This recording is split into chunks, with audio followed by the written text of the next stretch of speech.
Section 11 পর্যন্ত পড়ছিলাম। Section 12, the engineer will not attempt to injure maliciously or falsely, directly or indirectly, এটা আমরা বলেছিলাম। সেটা হচ্ছে পুরোটা আসলে এক লাইন হবে। The engineer will not attempt to injure maliciously or falsely, directly or indirectly, the professional reputation, prospects of practice or employment of another engineer. আমরা এটা আগের দিন ডিসকাস করেছিলাম যে অন্যায়ভাবে প্রভাব খাটিয়ে প্রত্যক্ষভাবে কিংবা পরোক্ষভাবে কোনোভাবেই পেশাগত সম্মানহানি হয় কিংবা অন্য কোনো ইঞ্জিনিয়ারের এমপ্লয়মেন্ট দখল হয়, এই ধরনের অ্যাক্টিভিটি ইঞ্জিনিয়ার করতে পারবে না। Nor will he indiscriminately criticize another engineer's work in public.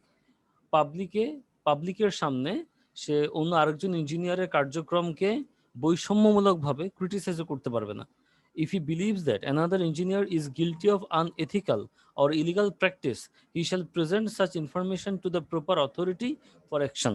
অর্থাৎ ডিরেক্টলি পাবলিকের সম্মুখে না গিয়ে তাকে অথরিটির কাছে আগে বলতে হবে যে আমার কাছে মনে হচ্ছে যে অমুক ইঞ্জিনিয়ার আনএথিক্যাল, অনৈতিক কোনো অ্যাপ্রোচ নিয়েছেন কিংবা illegal,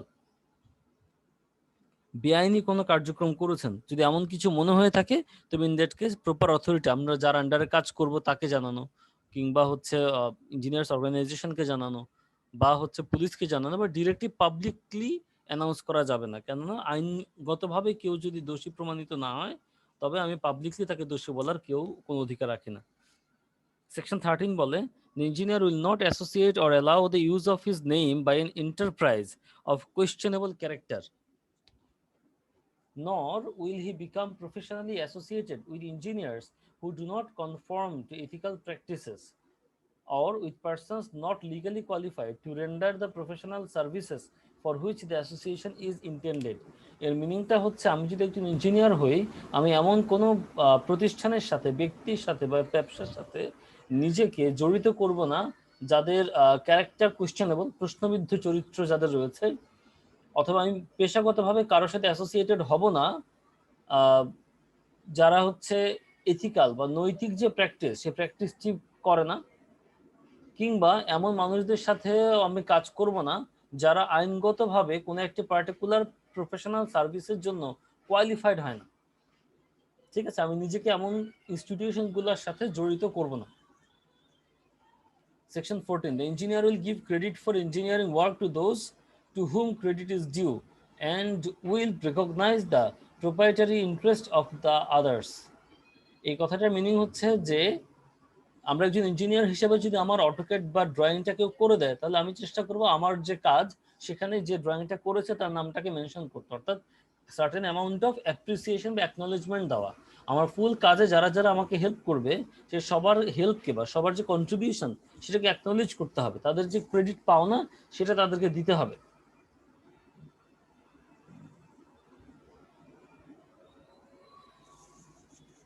Section 15, the engineer will cooperate in extending the effectiveness of the profession by interchanging information and experiences with other engineers and students, and will endeavor to provide opportunity for the professional development and advancement of engineers under his supervision. আমরা ইঞ্জিনিয়াররা normally যেটা চেষ্টা করব যে আমাদের যে ধরনের experience বা নলেজ গ্যাদার হয় সেগুলো পরস্পরের সাথে শেয়ার করার জন্য, এবং শেয়ার করার মাধ্যমে এবং কোঅপারেট করার মাধ্যমে আমরা চেষ্টা করব as a profession, engineering profession তার ওভারঅল যেন ডেভেলপমেন্ট হয়, অগ্রগতি হয়, অ্যাডভান্সমেন্ট হয় আন্ডার সুপারভিশন। মানে আমরা আসলে এখানে শত্রু ভাবাপন্ন না হয়, বন্ধু ভাবাপন্ন হয়ে একজন ইঞ্জিনিয়ার আর একজন ইঞ্জিনিয়ারকে তার নলেজ শেয়ার করতে হবে। এটা হচ্ছে আমাদের সেকশন 15। তাহলে code of ethics for engineers এর টোটাল আমরা এখানে 15টা সেকশন পড়ছি। 15টা সেকশন কোড অফ এথিক্স আসলে তোমরা তো পড়ার জন্য পড়তেছো, বাট হচ্ছে বাইরে যদি কোড অফ এথিক্স কেউ ভাঙে, ইন দ্যাট কেস হচ্ছে তার সার্টিফিকেট বিলুপ্ত হয় আর কি। অর্থাৎ ফর এক্সাম্পল সিভিল ইঞ্জিনিয়ারিং যে সার্টিফিকেটটা যদি বিলুপ্ত হয়ে যায়, বা বাইরে তো লাইসেন্স করাতে হয়, ইঞ্জিনিয়ারিং প্র্যাকটিসের জন্য লাইসেন্স হইতে হয়। সো লাইসেন্স যদি হইতে হয় তাহলে লাইসেন্স বিলুপ্ত হয়ে যায়। সো লাইসেন্স বিলুপ্ত হলেই কোড অফ এথিক্সের কোনোটা যদি ভাঙে, লাইসেন্স বিলুপ্ত হয়ে গেলে সে আর ফিউচারে কখনোই ইঞ্জিনিয়ারিং প্র্যাকটিস করতে পারবে না। সো তোমার ইয়ার্স অফ, অনেক বছর ধরে সাধনা করে যে ডিগ্রি নেওয়া বা যে লাইসেন্স নেওয়া, সমস্ত কিছুই জলে চলে যাবে যদি আনএথিক্যাল কোনো অ্যাপ্রোচে আগায়। অলসো ইঞ্জিনিয়ার্সের কাজগুলো খুবই ক্রিটিক্যাল ইন এ সেন্স, সেটা হচ্ছে যে বিল্ডিংয়ের বা কোনো কনস্ট্রাকশনের যে কোনো ধরনের ফল্টের জন্য সবার আগে ইঞ্জিনিয়ারকে ধরবে। আপনার হয় ডিজাইনে ভুল, অথবা সুপারভিশনে ভুল, অথবা সাইট ইঞ্জিনিয়ার জিনিসের তিনি প্রপারলি দেখে নেই, প্রত্যেকটা কাজের সাথেই কিন্তু হচ্ছে দায়বদ্ধতা জড়িত, এবং হচ্ছে আইনগতভাবেও সবার আগে ইঞ্জিনিয়ারকে ধরবে। সো এই ব্যাপারগুলো খুব কেয়ারফুলি হ্যান্ডেল করতে হয়। আমি 10টা কাজের মধ্যে 9টা কাজে এমন করছি ঝামেলা হয়নি, কোনো ঝামেলা হয়নি, আমি অন্যায় করছি কোনো ঝামেলা হয়নি, আবার 10 নম্বর কাজে গিয়ে যদি ঝামেলা হয় তাহলে আমার কিন্তু পুরো লাইসেন্স বাতিল হয়ে যাবে। সো এগুলো একটু কেয়ারফুলি করতে হয় যে রিস্কটা আমি নিব কিনা।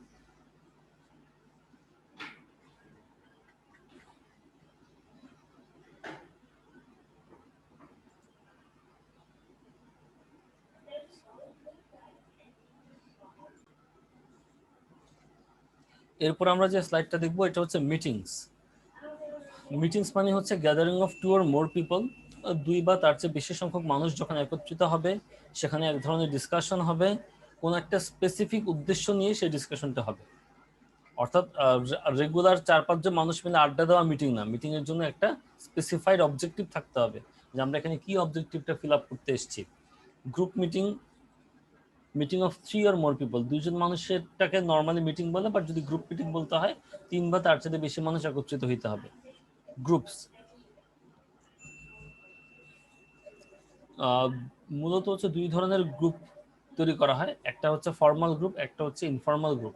ফর্মাল গ্রুপ মানে হচ্ছে টাস্ক ওরিয়েন্টেড গ্রুপ, তার মানে ধরো তুমি কোনো একটা অর্গানাইজেশনে কাজ করতেছো, সো কোনো একটা প্রজেক্টের সাইটের সমস্ত কিছু দেখভালের জন্য 2জন বা 4জন ইঞ্জিনিয়ারের একটা গ্রুপ তৈরি করা হলো, তাহলে এটা হবে হচ্ছে তোমার ফর্মাল গ্রুপ। তোমাদের প্রত্যেককে দায়িত্ব দেওয়া থাকবে যে কে কোন কাজ করবে, একদম টাস্কগুলো প্রোভাইড করা থাকবে, কাজ শেষে সেই টাস্কের একটা রিপোর্ট জমা দিতে হবে।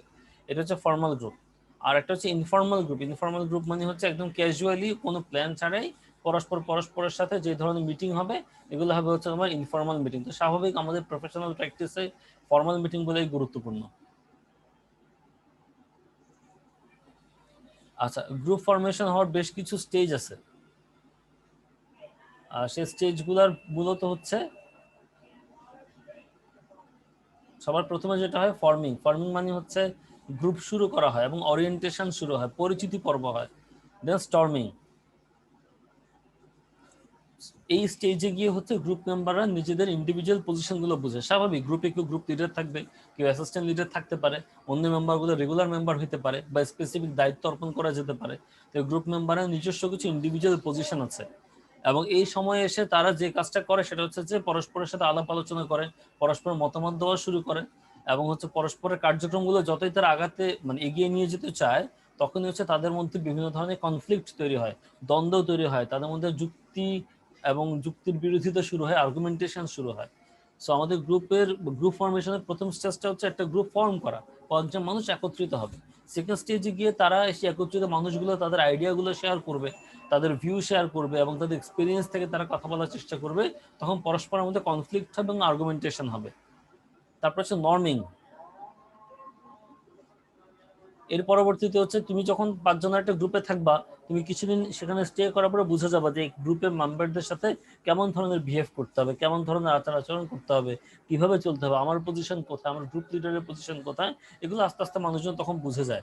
সো থার্ড স্টেজ যখন নর্মিং পর্যায়ে যায়, তখন তারা আসলে প্রবলেম সলভ করা শুরু করে, বিকজ গ্রুপ ফর্ম হওয়ার সাথে সাথেই 5জন মানুষ একসাথে কাজ করতে পারবে এটা জরুরি না, তাদেরকে একসাথে হওয়ার জন্য কিছু সময় দিতে হয়, ব্রেন স্টর্মিং করতে হয়, তারপর তারা একত্রিত হয়। দেন নর্মিং স্টেজে গিয়ে তারা তাদের প্রবলেমগুলো সলভ করা শুরু করে, এবং হচ্ছে কোন ব্যবহারগুলো একটা গ্রুপে অ্যাকসেপ্টেবল, কোন ব্যবহারগুলো অ্যাকসেপ্টেবল না, এই ধরনের যে ডিস্টিংগুইশ করা, অর্থাৎ পৃথকীকরণ, এই কাজটা তারা করতে পারে নর্মিং স্টেজে গিয়ে। দেন পারফর্মিং স্টেজে গিয়ে তখন হচ্ছে গ্রুপ মেম্বাররা যখন পরস্পরের সাথে একতাবদ্ধ হয়ে কাজ করা শুরু করে, প্রবলেম সলভ করা শুরু করে, পারফর্মিং স্টেজে গিয়ে হচ্ছে তারা গোল অ্যাচিভ করা স্টার্ট করে।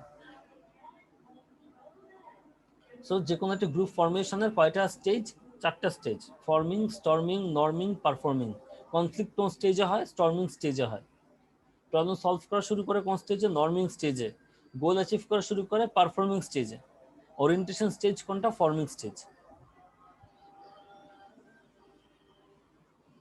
Guidelines for starting group. একটা গ্রুপ শুরু করার জন্য কিছু গাইডলাইন্স আছে।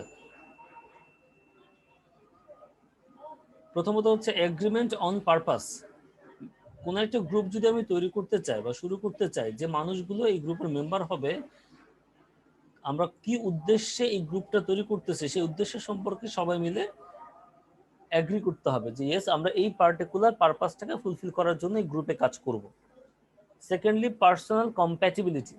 পার্সোনাল কম্প্যাটিবিলিটি মানে হচ্ছে পরস্পরের সাথে কতটা কম্প্যাটিবল, অর্থাৎ আমার দক্ষতা এক জায়গায়, আরেকজনের দক্ষতা আরেক জায়গায়। সো গ্রুপে একই দক্ষতার অনেকগুলো মানুষ নেওয়ার কোনো মানে নেই। রাদার বিভিন্ন বিভিন্ন দক্ষতার যদি মানুষ নেওয়া যায় এবং তারা যদি পরস্পরের সাথে কম্প্যাটিবল হয়, তাহলে ম্যাক্সিমাম আউটপুট আনা পসিবল। অর্থাৎ আমার যেটা উইকনেস প্রবাবলি অন্য একজনের সেটা স্ট্রেংথ, ইন দ্যাট কেস আমার উইকনেসটা তার স্ট্রেংথ দিয়ে কাটা পড়বে। Similarities in abilities, personalities, economic status, physical attribute.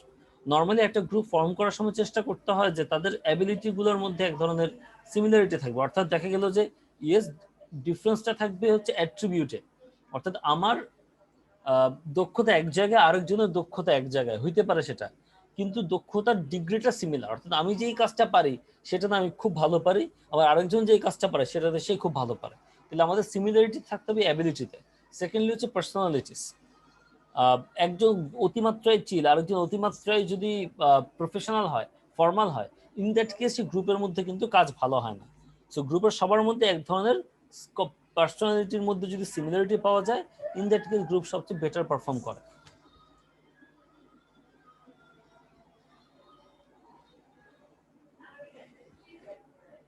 Economic status, অর্থাৎ আমরা 4-5 ফ্রেন্ড মিলে একটা গ্রুপ শুরু করলাম, তার মধ্যে হচ্ছে এগুলো কিন্তু সবই প্র্যাকটিক্যাল কথা। ইন দ্যাট কেস আসলে কে ইকোনমিক্যালি কতটা পাওয়ারফুল সেটা ম্যাটার করে না, কিন্তু রিয়েলিটিতে আমরা দেখতে পাবো সেটা হচ্ছে যে যদি একই স্টেজের, একই ইকোনমিক্যাল স্টেজের মানুষরা মিলে গ্রুপ ফর্ম করে, ইন দ্যাট কেস তাদের মধ্যে বন্ডিং ভালো হয়, কমিউনিকেশন ভালো হয়, পারস্পরিক শ্রদ্ধাবোধটা ভালো হয়, যেটা আমাদেরকে বেটার আউটপুট আনতে হেল্প করবে। ফাইনাল হচ্ছে ফিজিক্যাল অ্যাট্রিবিউট।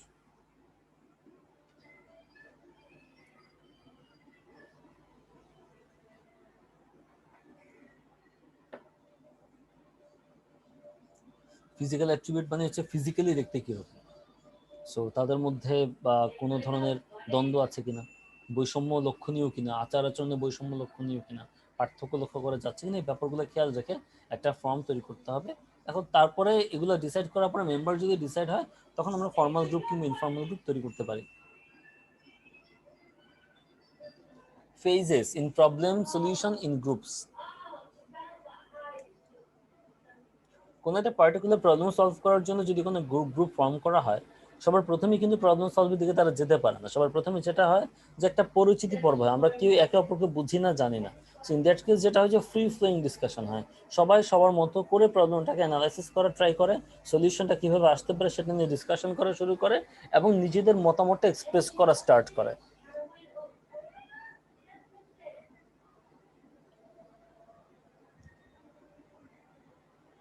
সেকেন্ড হচ্ছে কনফ্লিক্ট।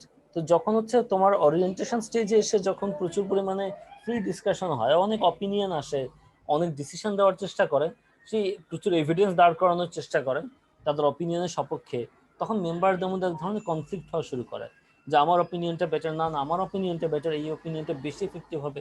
সেই ধরনের কনফ্লিক্ট স্টার্ট হয়। এটা ইনিশিয়ালি কনফ্লিক্ট হওয়াটা ভালো। তার পরবর্তীতে যেটা হয় যে আমরা ফাইনালি যত দ্বন্দ্বই হোক না কেন একটা না একটা ডিসিশনে তো পৌঁছাতে হয়।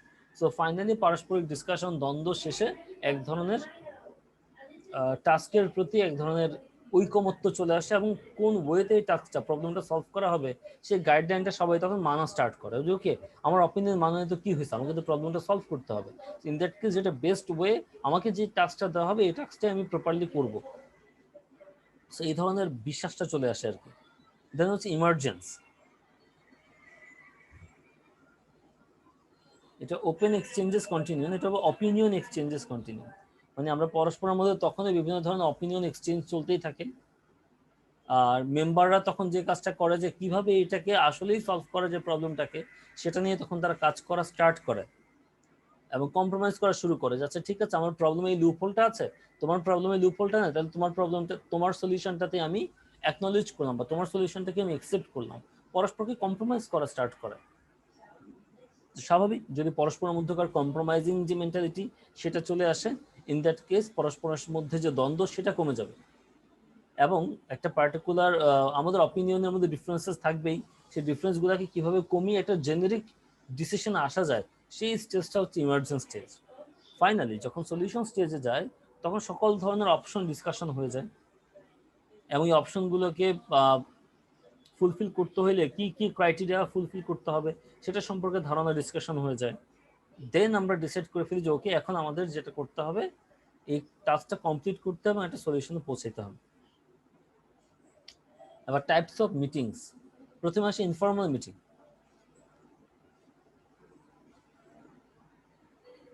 ইনফর্মাল মিটিংয়ে যেটা হয় যে কোনো অফিসিয়াল ল্যাঙ্গুয়েজ নাই, অফিসিয়াল কোনো ব্যারিয়ার নাই, খুব ক্যাজুয়ালি একটা মিটিং স্টার্ট হয় এবং সেখানে ওপেন ডিসকাশন হয়, নানান ধরনের মেম্বাররা নানা ধরনের কোয়েশ্চেন করে, শিখতে চায়, জানতে চায়, পুরো সিচুয়েশনটা বোঝার চেষ্টা করে। এগুলি informal meeting. Suggested solution meeting,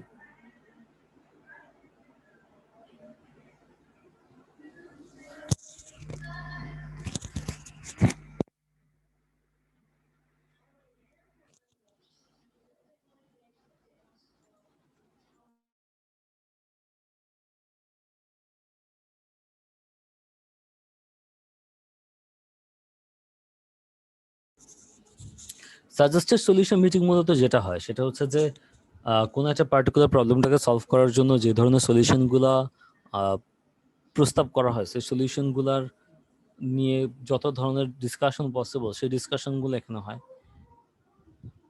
এবং সমস্ত যত পসিবল সলিউশন থাকতে পারে সেটা নিয়ে ডিটেইলড আলোচনা হয়।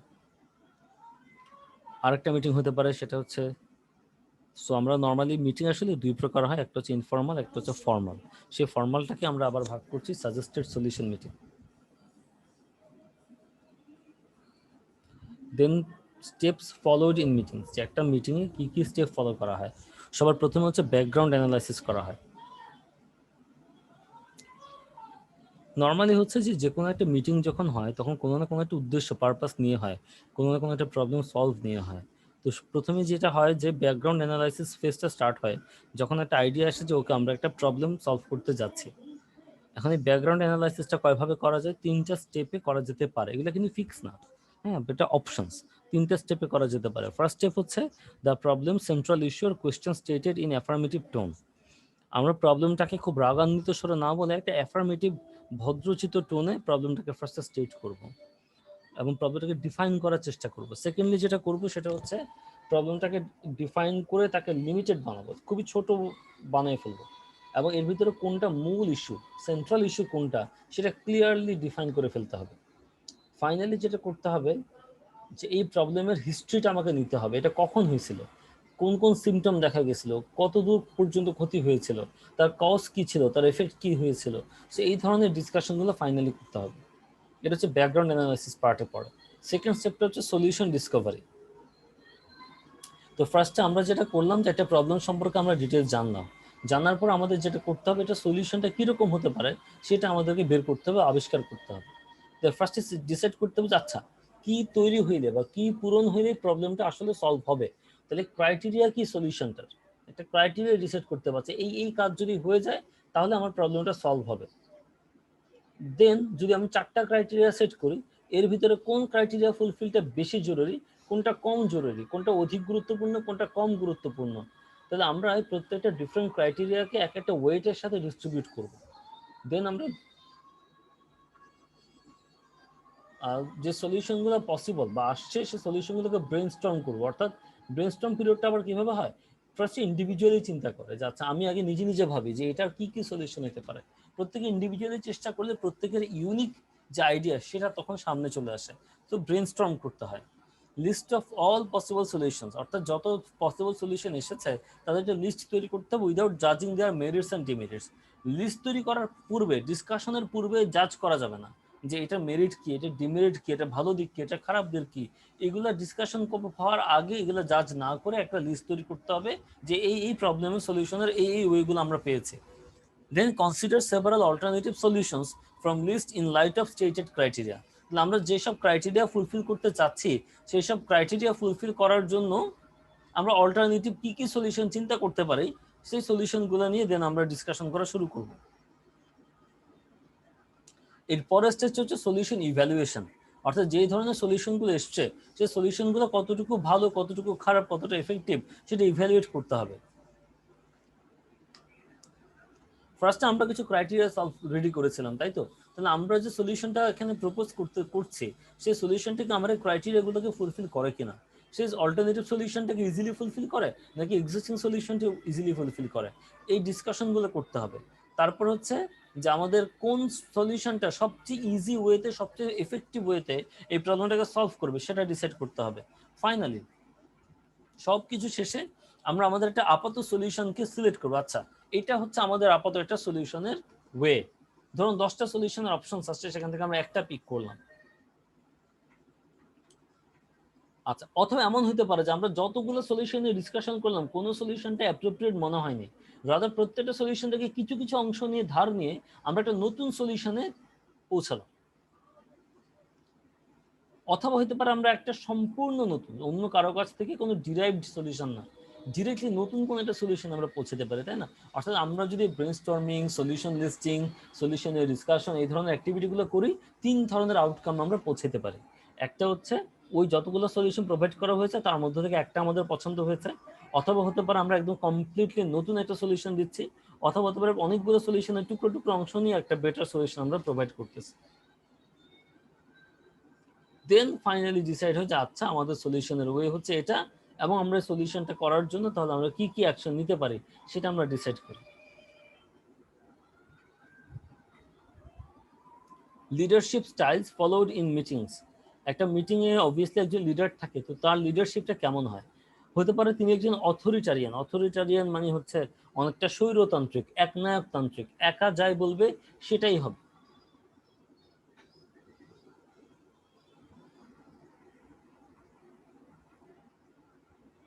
সো অথরিটারিয়ান যদি লিডার হয়, ইন দ্যাট কেস যেটা হয় যে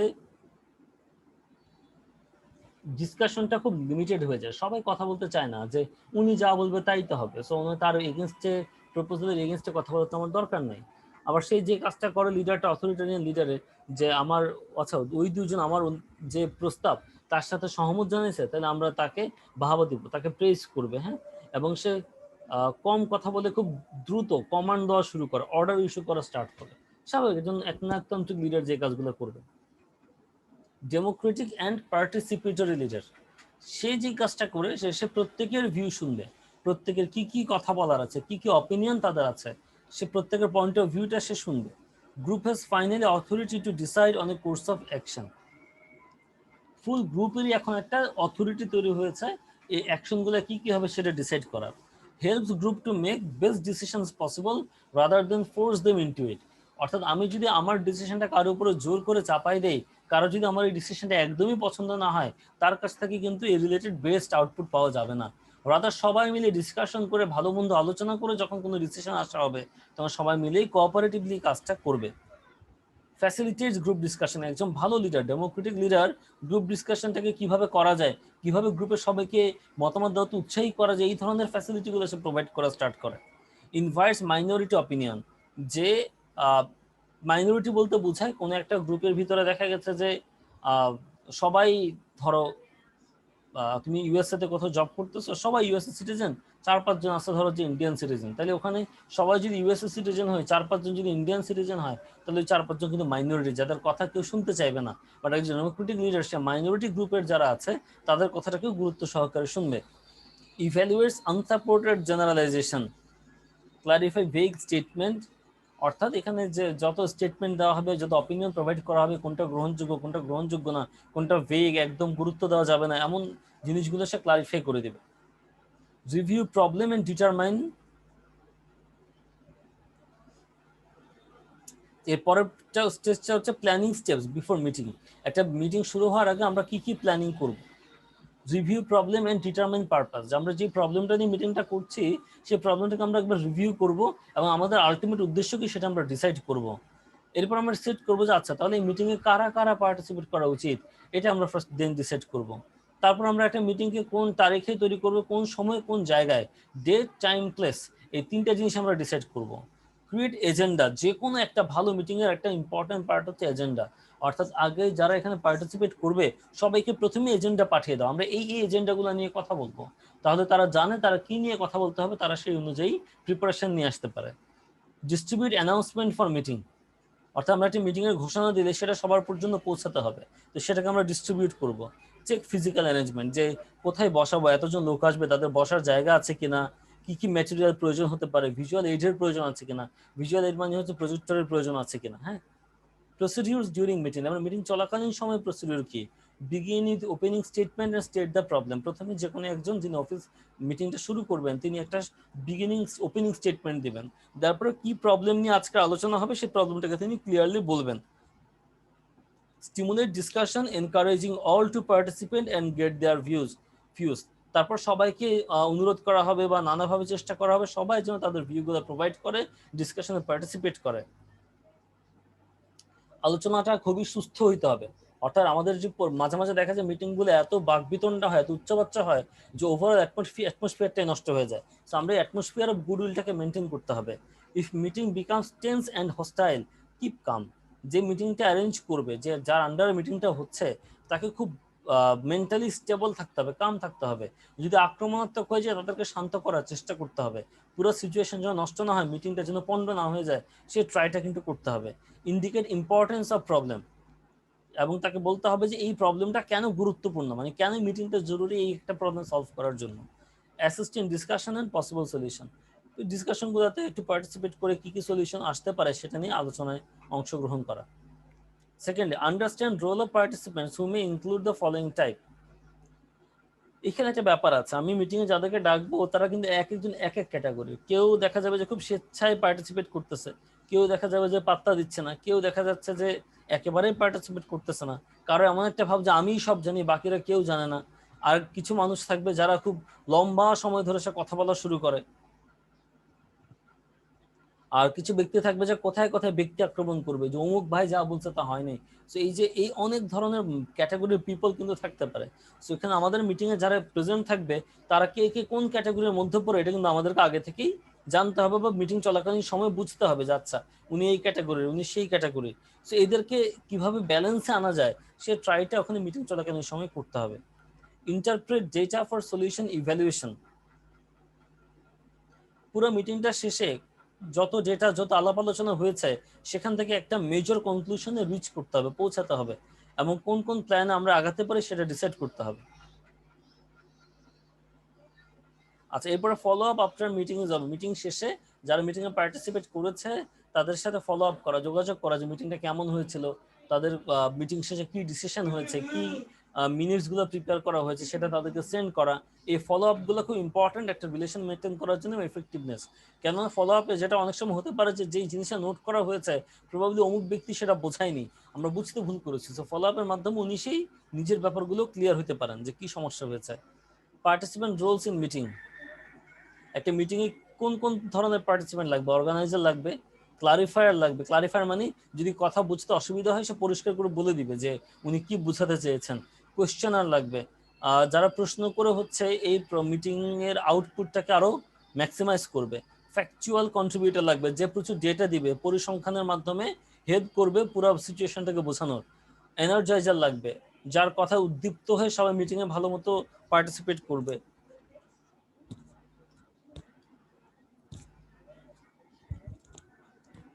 আইডিয়া ক্রিয়েটর, যদি কোনো এমন কোনো মিটিং হয় যেখানে নতুন আইডিয়া জেনারেট করতে হবে তাহলে এমন দু একজন মানুষও সেখানে থাকা লাগবে।